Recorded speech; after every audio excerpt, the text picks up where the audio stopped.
Друзья, всем привет! Сегодня у нас на повестке дня интервью с Адамом Рафферти. Поехали!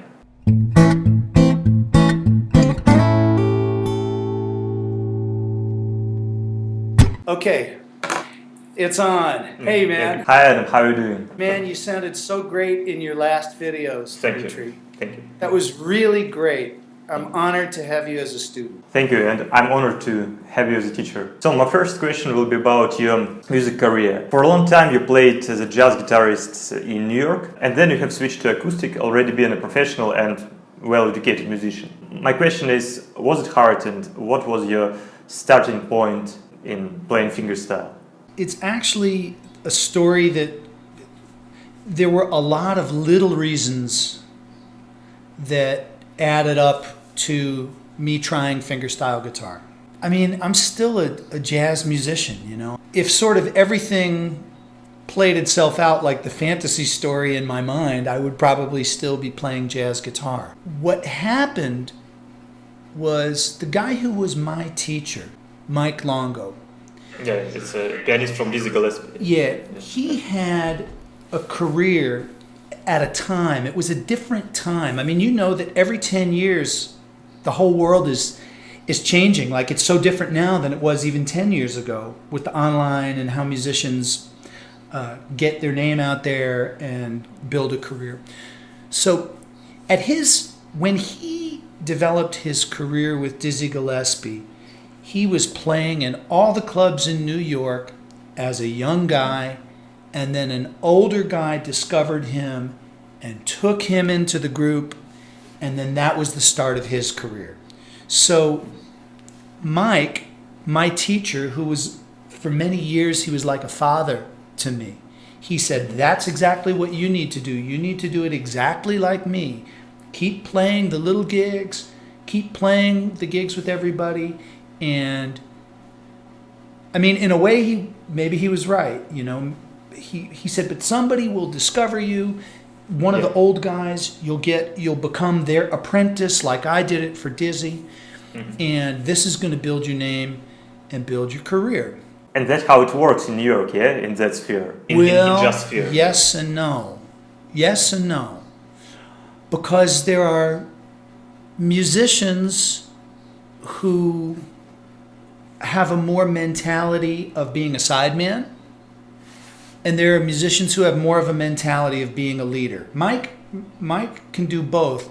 But for example, a guy like Russell Malone, he just built his own career. I mean, yes, he played with a lot of people, but he has his own career. I had the idea that this is how things will work. And I also started to bring my trio and do tours in Austria and Germany. It was very, very difficult to organize tours.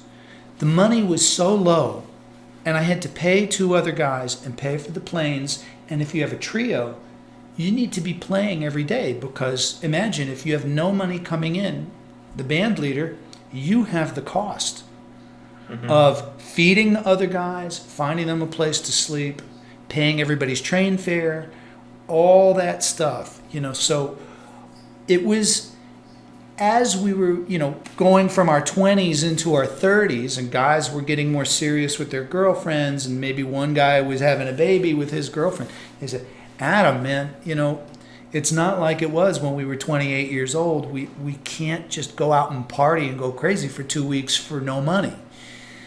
So this was very hard. So I kept having the idea, I want to do music that makes a bigger audience happy, not just this small jazz audience. What happened was I was trying to then do some more things in a blues and funk, maybe a little bit of fusion, not so much a straight ahead jazz direction, because I thought the audience will like it better. It'll bleed into a different situation than just straight ahead jazz guitar, you know. And I like playing funk and fooling around with some pedals. I mean, I like doing that. And then I had an extremely difficult experience. It was my last trio tour. I got to know a bass player. I'm not going to say his name, but he was really famous in the 80s. He played with Michael Brecker, Mike Stern. He played with Steps Ahead, the group from the drummer from Journey. We got to know each other, and I said, man, do you want to do a tour with me? He said, sure, and he was very friendly and very charming. And then the minute we went on tour, I found out he was a former heroin addict in former times. And his personality, he went completely insane. And I had a crazy person who I had to be like the police for 2 weeks. Yeah. And I couldn't even think about music. I just wanted the tour to be over. And I realized, very often as artists we think, well, I have my art. But the truth is, if there's no money to pay for the art, if I don't have the income to pay the right guys for the band, I've got a problem.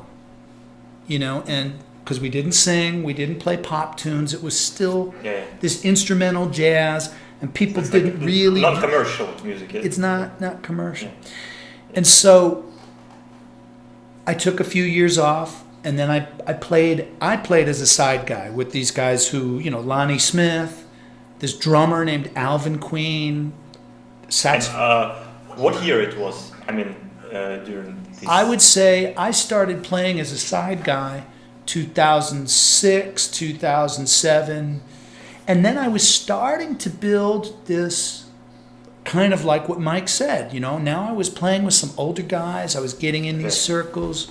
I still didn't really like it. I wanted to be the leader. I wanted to do my own thing.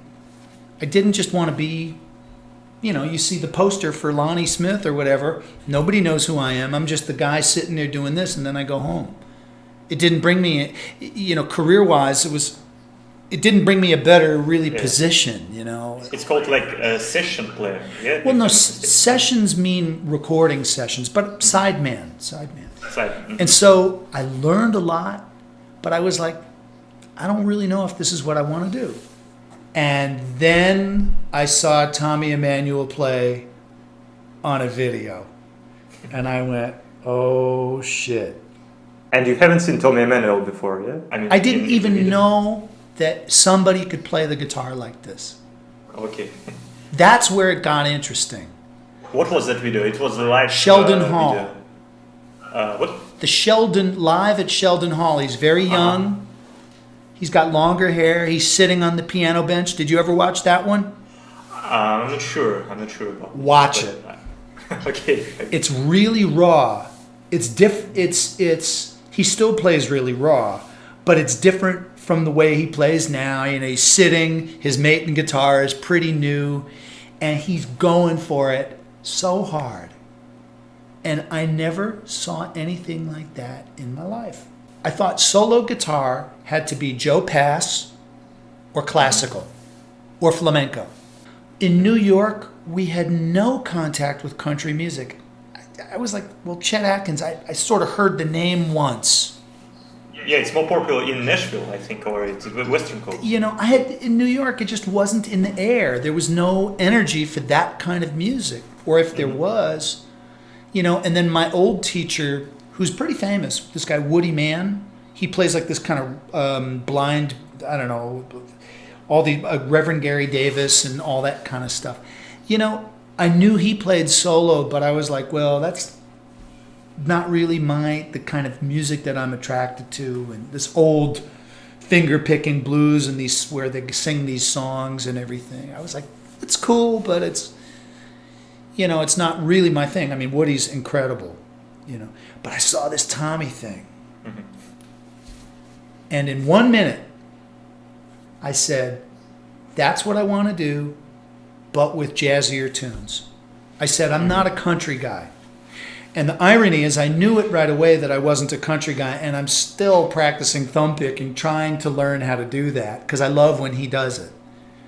I can't really do it. But I said, I have enough experience with arranging and jazz and playing the guitar. There's no reason I can't do that. And the timing was perfect because YouTube was pretty empty.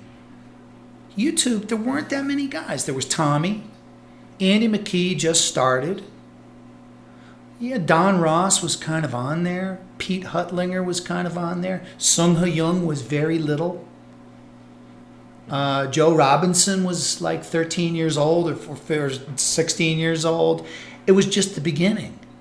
And I was fooling around with it, and I didn't take it very seriously.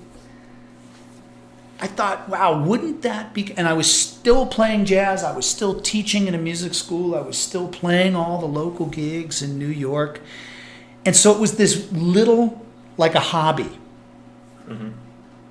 And I had this fantasy. I said, wouldn't this be cool if this could be full time? So you mean you didn't plan, like, now I switch to fingerstyle, yeah? No, I thought, you know, everybody said, yeah, man, that's really cool. But I didn't know if it was going to work. And I put up the first few videos. I think Superstition was like my third video. Superstition and Overjoyed, I think, were my third and fourth video. I think. Mm-hmm. Then an original song, Machine Gun, was the second one. Mm-hmm. And man, the reaction, I mean, it was like it came at the right time. Mm-hmm. And people ask me, man, how did you do that? How did you, you know, they think I did some trick to get all those clicks. And I was like, man, it was the right thing at the right time. I wrote Tommy a long letter thanking him for his influence. I had never met him. And then I finally went to a show in New York and I met him. And it was funny, man. One show was really big. The other show, he didn't have that many people. He was still also beginning on YouTube and becoming more well-known, but he was obviously very well-known because he had a long career playing before that. Yeah. But it's really gone through the roof since then. And you played together, yes? No. I just sat in the audience and I met him after the show. This was like 2007.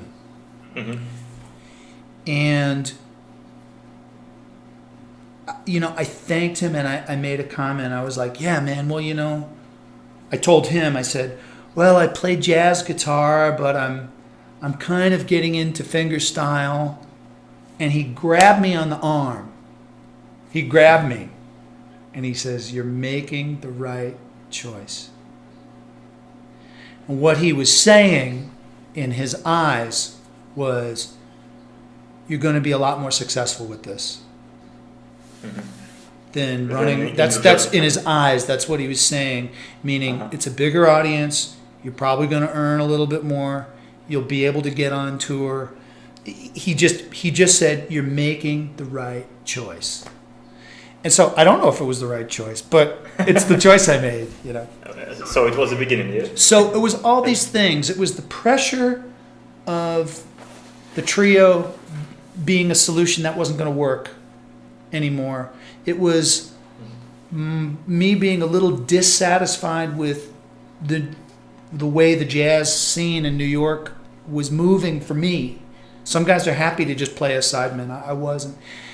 And also, I love entertaining people. I like entertaining people, you know, not just playing. I love playing. And I wanted to do something for a bigger audience. And so it was like all these question marks, and then seeing the Tommy video, I was like, that's it. I have to go this way.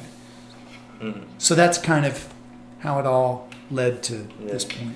Yeah. So the Tommy was a starting point of changing your music. Yeah, I'm going through some changes now in my playing. I'm questioning some things now. It's like, because at that time I just said, I'm just going to play a steel string and put a thumb pick on, and that's it. And I don't want to think about it anymore. I just took his solution, and now I'm thinking, is that working for me? Do I want to play a different guitar? What do I want to do with my right hand? Fingernails, no fingernails, pick, no pick. How do I want this to go further? You know, mm-hmm. So I'm kind of going through, as I said, some new questions. And by the way, because we started talking about these technical things, how long have you practiced to feel more or less confident in fingerstyle guitar? Or you started feeling confidence just since the very beginning of it? You know, I'm never comfortable with it. I'm always practicing. It always changes. It changes from piece to piece. And it also changes when you play live. You have to learn the sound of your pickup. You have to learn when your sound is very loud, how it's different. I will say, though, after about 4 or 5 years, I started to have a little more confidence and I was less nervous going on stage. For about 4 years, I was like, oh my God, can I do this? And I had enough concerts where they ended up okay and I sold CDs and people enjoyed it, that somehow I figured, well, even though I know I need to always be working on it, I'm never satisfied with my own playing. I know that the concert will probably be okay and I'm a little less nervous. But the practicing also, each piece, I practice them all the time. I was practicing Billie Jean this morning. Looking for, is the bass line sounding good? Is it clear? Is my hand relaxed? Because if I don't practice a piece, if I think, I know it, you know what happens? You go on stage, you're getting a little bit tired, maybe you're thirsty, and then the mind just goes. So you have to really stay with each piece. So I would say the comfort and the confidence it goes for each piece. I'm gonna start bringing some new pieces into the program, I think, slowly, because I've been playing the same stuff for a long time, and I'm really practicing those. Yeah, I think you wrote about it in your article, that if you want to feel more or less confident on stage, you just need to rehearse your material every day in your homework guitar routine, yeah? Yeah. So and if you're like Tommy, when you are on the road, you get stronger because you're getting yourself back connected to the environment of the stage and being in front of people, which is completely different from practicing. Yeah, of course. But when you're on tour, which, when I'm on a longer tour, or for example with him, when he's on this endless tour, which he's on, which I don't know how he does it because it's exhausting. It's exhausting to be on the road, always traveling. But when you're playing every night, you're practicing. You're practicing not only the guitar, but you're practicing this.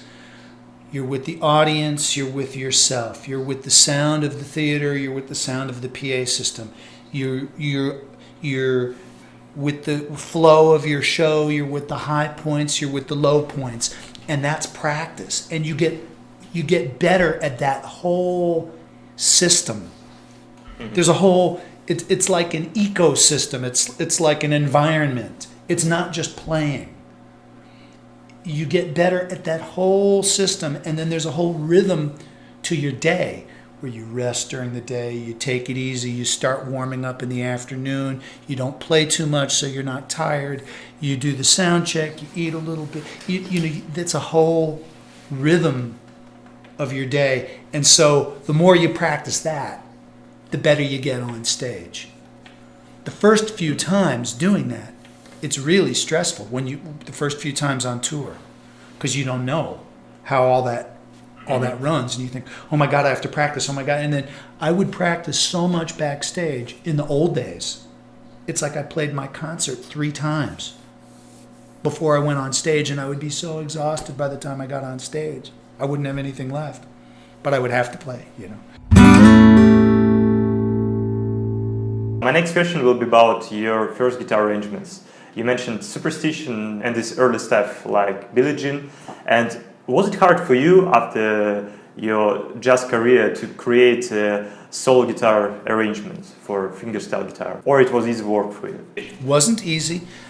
I would say that, for example, something like Billie Jean, I had to write it down because there's a bass line that goes with every melody note. Mm-hmm. If you're going bum bum bum